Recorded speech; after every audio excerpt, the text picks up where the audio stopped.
puasa ini. Banyak sekali pelajaran-pelajaran yang berharga yang bisa kita ambil dari ibadah puasa kita. Yang pertama, bahwa ibadah puasa ini mengajarkan kepada kita untuk mentauhidkan Allah Subhanahu wa taala. Ibadah puasa mengajarkan kepada kita untuk mentauhidkan Allah Subhanahu wa taala, mengesahkan Allah Subhanahu wa taala, tentunya dalam beribadah. Dari mana kita ambil pelajaran berharga ini? Dari syariat niat. Ketika kita berniat dalam puasa, niat wajib tidak? Dalam puasa niat wajib tidak? Wajib. Dalam berniat, kita meniatkan puasa ini untuk siapa? Untuk Allah Subhanahu wa ta'ala. Bolehkah kita berniat untuk orang lain atau untuk manfaat dunia? Tidak boleh. Kita berniat harus karena Allah Subhanahu wa ta'ala saja. Harus hanya mengharapkan pahala dari Allah Subhanahu wa ta'ala. Dan inilah tauhid. Ketika kita beribadah dan hanya mengharapkan pahala dari Allah, itulah inti dari ibadah, dari tauhid dalam beribadah. Misalnya kita sholat, kita mengharapkan pahala dari Allah saja. Inilah tauhid. Begitu pula dalam puasa. Ketika kita berpuasa, misalnya agar dipuji orang lain, di sini kita mendua. Kita berpuasa karena Allah, juga agar dipuji orang lain, maka puasa kita menjadi tidak sah. Rasulullah sallallahu alaihi wasallam bersabda, "Ana awna syuraka'i 'ani syirk, man 'amila amalan asyraka fihi ma'iya ghairi taraktuhu wa syirka." Ini hadis qudsi, firman Allah, tapi bukan termasuk dalam Al-Quran. Saya adalah zat yang paling tidak butuh terhadap kesyirikan. Barang siapa yang melakukan amalan ibadah dan dia melakukan kesyirikan di dalamnya, maka saya akan tinggalkan dia dan kesyirikannya tersebut. Allah tidak akan memberikan pahala kepada dia sama sekali. Allah akan membiarkan dia. Itu ketika kita melakukan ibadah puasa ini karena yang lain, karena Allah juga karena yang lain. Kita melakukan ibadah puasa ini harus bertauhid kepada Allah Subhanahu wa ta'ala. Man shoma ramadhana imanan wa ihtisaban ghufira lahu ma taqaddama min dhanbi. Barang siapa yang berpuasa di bulan Ramadan dengan keimanan dan dengan rasa berharap pahala dari Allah Subhanahu wa ta'ala, maka dosa-dosanya yang telah lalu akan diampuni. Di sini ada kata-kata ihtisaban, dengan mengharap pahala. Mengharap pahala dari siapa? Tentunya dari Allah saja. Tidak boleh mengharap pahala dari yang lainnya. Ketika kita berpuasa harus bertauhid kepada Allah Subhanahu wa ta'ala. Begitu pula dalam ibadah yang lainnya. Ketika kita bersedekah, maka harusnya kita bertauhid, kita ikhlaskan hanya untuk Allah Subhanahu wa ta'ala.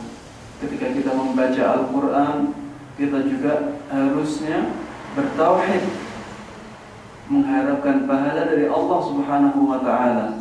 Begitu pula ketika doa. Ad-du'a huwa al-ibadah. Kata Rasulullah sallallahu alaihi wasallam bahwa doa itulah ibadah. Dalam berdoa meminta maka kita harusnya hanya meminta kepada Allah Subhanahu wa ta'ala. Jangan sampai kita ulang-ulang kata tasyahud, asyhadu an la ilaha illallah.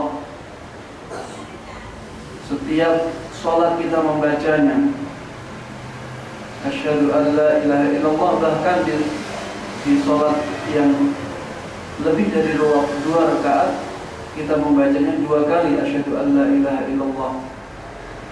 Begitu pula di surat Al-Fatihah kita selalu mengulang-ulang iyyaka na'budu wa iyyaka nasta'in. Hanya kepadamu kami menyembah, kami beribadah, dan hanya kepadamu kami meminta pertolongan. Jangan sampai kita mengulang-ulang kata-kata itu kemudian kita meminta kepada ahli kubur. Walaupun yang diminta adalah doa, jangan sampai kita lakukan, karena Allah Subhanahu wa ta'ala tidak rela dengan kesyirikan itu.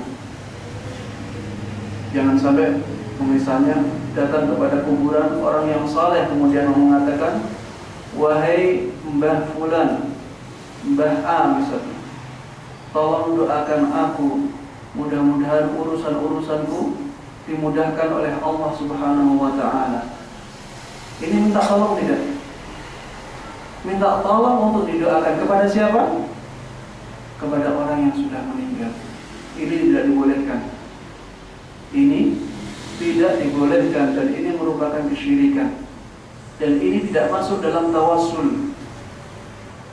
Tidak masuk di dalam tawassul. Atau kalau dikatakan tawassul, ini adalah tawassul yang berbau syirik. Kalau dimasukkan ke dalam tawassul, ini adalah tawassul yang berbau kesyirikan. Karena orang-orang yang mati dikatakan tidak mendengar oleh Allah Subhanahu wa ta'ala di dalam Al-Quran. Allah Subhanahu wa ta'ala di dalam 2 ayat di dalam Al-Quran mengatakan, redaksinya sama, wa ma anta bimusmi'in man fil qubur. Wahai Muhammad, kamu tidak akan bisa menjadikan orang-orang yang ada di kuburan mendengar. Apa kata-katanya? Wahai Muhammad, ini Nabi Muhammad SAW. Jadi yang menjadi tujuan kata-kata ini adalah Rasulullah, makhluk Allah yang paling mulia, sebagaimana dikatakan oleh Imam Syafi'i rahimahullah. Makhluk Allah yang paling mulia itu pun tidak bisa menjadikan orang-orang yang di dalam kuburan tersebut mendengar. Wa ma anta bimusmi'in man fil qubur. Wahai Muhammad, kamu tidak akan bisa menjadikan orang-orang yang ada di dalam kuburan tersebut mendengarmu. Di dalam ayat lain Allah Subhanahu wa ta'ala lebih jelas lagi, walladzina tad'una min dunihi ma yamlikuna min qitmir. Orang-orang yang engkau seru selain Allah Subhanahu wa ta'ala, mereka tidak memiliki walaupun hanya qitmir. Qitmir adalah selaput yang melindungi biji korma. Selaput yang melindungi biji korma, ya. Kalau korma, kita makan korma, ada isinya, ada selaputnya. Allah Subhanahu wa ta'ala mengatakan, orang-orang yang kalian seru selain Allah, selaputnya korma saja tidak mereka miliki. Ini selain Allah. Selain Allah siapa? Semua makhluknya. Tidak ada yang memiliki satu qitmir saja. Kemudian Allah Subhanahu wa ta'ala mengatakan setelah ini langsung, in tad'uhum la yasma'u du'a'akum. Jika kalian menyeru mereka, mereka tidak akan mendengar seruanmu. Ini yang menjadi dalil bahwa orang-orang yang ada di kuburan tidak mendengar perkataan orang-orang yang masih hidup, karena alamnya berbeda. Di sini ada malaikat nggak? Ruangan ini mendengar suaranya? Apakah Bapak Ibu mendengar ada suara malaikat datang ke sini? Tidak. Karena apa? alamnya berbeda. Begitu pula orang-orang yang sudah meninggal, mereka alamnya lain. In tad'uuhum la yasma'u du'aakum. Apabila kalian menyeru mereka, mereka tidak akan mendengar seruan. Walau sami'u mastajabu lakum. Kalau saja mereka mendengar kalian, mereka tidak akan mampu untuk mengijabahi seruan kalian, untuk memperkenankan permintaan kalian, tidak akan mampu. Allah Subhanahu wa taala di sini sedang mengatakan kalau saja. Sebenarnya tidak, tapi kalau saja mereka mendengar seruan kalian, mereka tidak akan mampu menyanggupi seruan itu. Wa yaumal qiyamati yakfuruna bisyirkikum. Pada hari kiamat nanti, orang-orang yang kalian seru itu akan mengingkari tindakan kesyirikan kalian. Di sini Allah Subhanahu wa taala menyebut bahwa tindakan meminta kepada ahli kubur, orang-orang yang sedang meninggal, adalah bentuk kesyirikan. Pada hari kiamat nanti, orang-orang tersebut akan mengingkari tindakan kesyirikan kalian. Maka meminta kepada ahli kubur, walaupun yang diminta adalah doa, itu merupakan kesyirikan. Jangan sampai kita terjatuh ke dalamnya. Meminta syafaat kepada Rasulullah boleh enggak? Tidak diperbolehkan.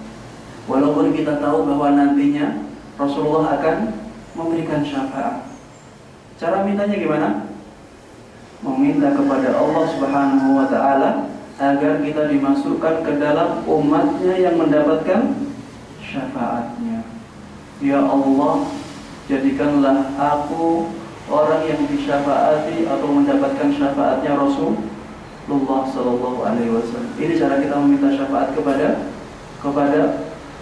Allah Subhanahu Wa Taala untuk diri kita sendiri.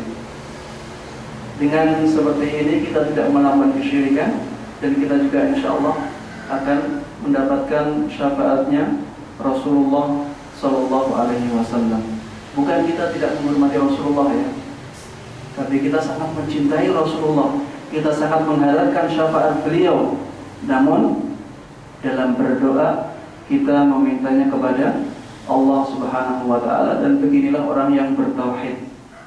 Orang yang bertauhid, yang menjaga tauhidnya, dia akan mencari jalan bagaimana dia tidak melakukan kesyirikan kepada Allah Subhanahu wa Ta'ala. Pelajaran yang pertama dari puasa kita, bahwa kita harus mentauhidkan Allah Subhanahu wa Ta'ala dalam ibadah kita. Karena di dalam puasa kita ketika berniat harus meniatkannya hanya karena Allah Subhanahu wa Ta'ala. Pelajaran